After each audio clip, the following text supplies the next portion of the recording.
G'day ladies and gents, and welcome back to another Dodgy Garage 4x4 video. Just a short one today.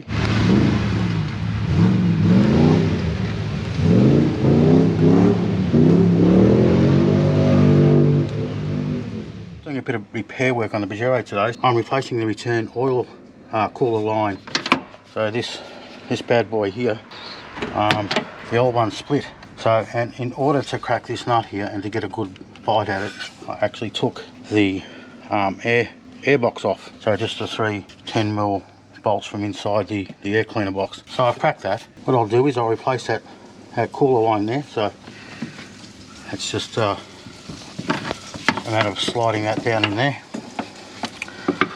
and just popping it over the top of that and along there. And then I've just got to, it's hard to do with one hand, so plonk that on there, get it nice and straight like so, and then just slide that other nut inside there and do that back up, and then go down underneath and do that all back up. I dropped all the oil because obviously I don't want oil going everywhere. It must be about due for its 5,000 kilometre change, so I'm going to do the filter and the oil all at the same time. So sometimes these split, and mine return hose split, so I'm just replacing that. So I'll finish that back off. The return line's all done up now, so I actually undid this little clamp here where my finger is. I think I'm pointing at the right there, so I undid that there, 10mm, just a 10mm bolt, and just pull that back a bit so I could manoeuvre these lines around a bit so I could get the spanners on there properly. So it's almost impossible to get the spanner in there, and if you can get some movement out of it, then you've got more,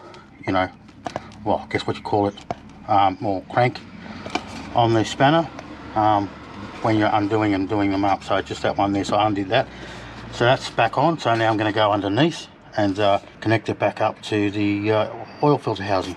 So I don't know if you can see up there, I'll try and lighten it up when I edit it, but you'll see up. So there's the other end of the return line connected to the oil filter housing there. So, and you can see that I've had to take the oil pressure sender out in order to get up in there. I've done it from up underneath, obviously. As you can see, shit goes everywhere. It's a bit of a nightmare trying to get this thread started again up in here. I'm sure if you had a hoist or something, it'd be 10 times better. I'm just laying under the car. It's not even jacked up. And obviously I've got the oil filter off as well, because I said I was doing the oil filter change. So yeah, so I've got it all done up. Took a while to get it started, as I said, trying to get that thread started, but it's done up now. So hopefully I've got it done up tight enough. Trying to get a spanner up in there is ordinary to say the least. So now I'm just going to put the oil pressure sender back in here, and then I'll put the oil filter on, and then I've already done the sump plug back up after emptying it. So I'll top her up with oil and start her up and see if I've got any leaks. Okay, so there's the oil pressure sender back on there, new filter back in. So it's all buttoned up, give it a bit of a clean up. Now I'll just fill it up with oil and run it, see how we go for leaks.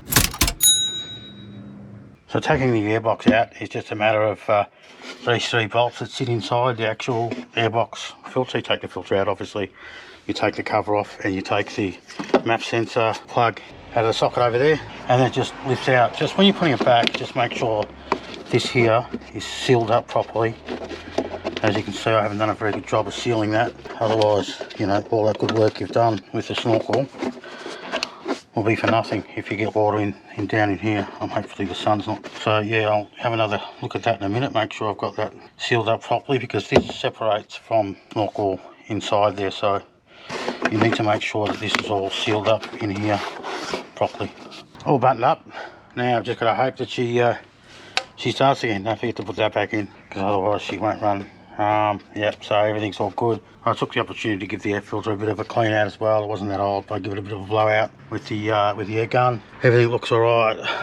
No tools left in the engine bay. Righto then, so no leaks, all good. So that's fixed that issue with the hose, and I've given it a bit of a clean up underneath there with some degrees, and hit it with the pressure washer. She looks all nice and new up there, new filter, new oil.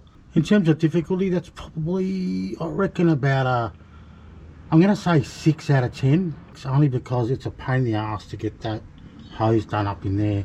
What do they call that? A banjo bolt or something, where it's got the hole in it. I think that's right. Yeah, so this is the hose here. So this is the return line. So it's got like a banjo bolt set up there with it's got like a little locating pin. So that goes into the oil filter housing, so it lines up. And this is what it looks like here. Here's a diagram, both the return and the feed line going into the cooler. So that's what you're looking at.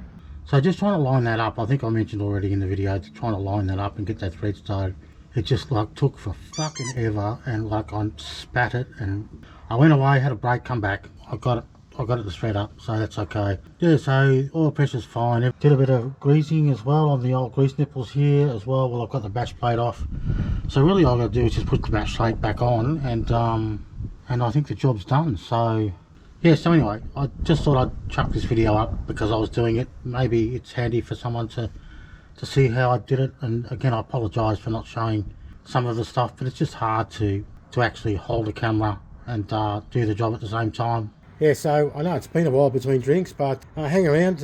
We're still putting out the videos. It's just, I've had a bit on lately, so a few of the other crew have been off doing their own things. We've got Chris who's gone up to Bega on a trip that we'll be posting up soon to pick up his new GU, with all the running gear is going to be converted into a GQ, or he might just keep the GU. Look out for that one coming out soon. And what else have we got on the go? We've had nothing. Just been lazy. Although I did sideswipe a GQ up to the bunny the other day. That was exciting.